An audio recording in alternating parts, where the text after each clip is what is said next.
નમસ્કાર. હાલ ગણેશ મહોત્સવ ચાલી રહ્યો છે ત્યારે જૂનાગઢ જિલ્લાના માંગરોળમાં પણ ભવ્ય રીતે અલગ અલગ મંડળોમાં ગણેશજીની સ્થાપના કરવામાં આવી છે. સાથે દરરોજ અલગ અલગ સાંસ્કૃતિક કાર્યક્રમ પણ યોજવામાં આવે છે. માંગરોળ શહેરમાં લીમડા ચોક, છાપરા સોસાયટી, ધોબીવાડા, કુબીવાડા અને બહારકોટ જેવા વિસ્તારમાં સુંદર રીતે સુશોભિત પંડાલમાં ગણેશજીની સ્થાપના કરવામાં આવી છે. અહીં દરરોજ ભક્તો આરતી, પૂજન, ભજન, કીર્તન અને પ્રસાદનો લાભ લઈ રહ્યા છે. ખાસ કરીને સતીમાં યુવક મંડળ દ્વારા આયોજિત ગણેશ મહોત્સવમાં પ્રાકૃતિક ગિરનાર પર્વતનું આકર્ષક મોડલ તૈયાર કરવામાં આવ્યું છે. સાથે જ કુદરતી જંગલના દ્રશ્યો અને વિવિધ દેવોની પ્રતિમાઓ દર્શનાર્થીઓ માટે આકર્ષણનું કેન્દ્ર બની રહી છે. સાંજે ઢોલ નગારાની મહાઆરતી, સત્યનારાયણ કથા, ધૂન, ભજન, ગરબા, ગોળારાસ અને અન્નકૂટ જેવા ધાર્મિક અને સાંસ્કૃતિક કાર્યક્રમોમાં ભક્તોએ ઉમંગો જાળવી અને લાભ લઈ રહ્યા છે. શહેરના રહીશો પરિવાર અને મિત્ર મંડળ સાથે બાપાના દર્શન કરી ધન્યતા અનુભવી રહ્યા છે.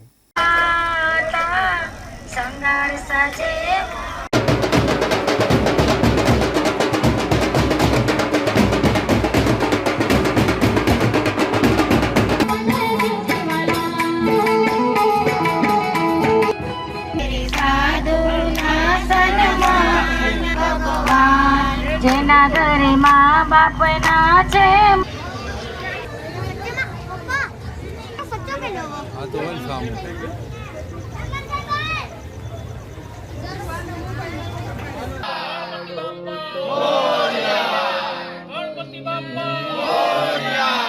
નમસ્કાર. માંગરોળની અંદર આ વર્ષનો ગણપતિ ઉત્સવ વિશેષ અને વિરલ બની રહ્યો છે.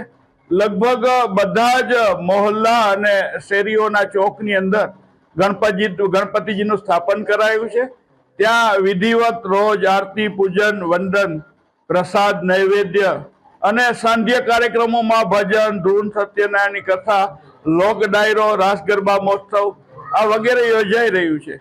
વિશેષ કરીને માંગરોળના પ્રમુખ વિસ્તારો લીમડા ચોક, ખેડૂત ધોબીવાળો, માતૃ કોળી સમાજના ગણપતિજી મહારાજ અને વિવિધ ખાસ કરીને સતીમાની ડેરીની અંદરના ગણપતિનું પણ વિશેષ આકર્ષણ છે.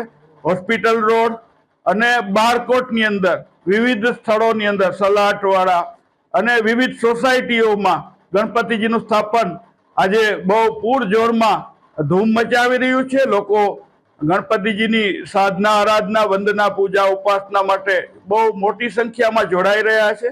અને હવે લગભગ વિસર્જનનો દિવસ નજીક હોવાથી લોકો ગામ ગણેશના દર્શન માટે નીકળે છે. અને આ બહુ મોટી સંખ્યામાં ભાઈઓ બહેનો, વિશેષ કરીને બહેનો નીકળે છે. બહેનોના સત્સંગ મંડળો રોજ વિવિધ ગણપતિના પ્રાંગણની અંદર, પંડાલની અંદર એ સત્સંગ, ધૂન, ભજનના કાર્યક્રમો યોજે છે.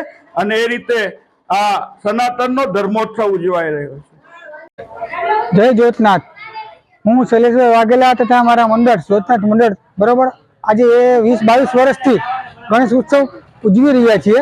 અમારે ત્યાં દરરોજ જુદા જુદા સાંસ્કૃતિક કાર્યક્રમ થાય છે. ધૂન, ભજન, સત્યનારાયણની કથા બરોબર આ બધું થાય છે. અને બધું ધાર્મિક જ કરીએ છીએ બરોબર.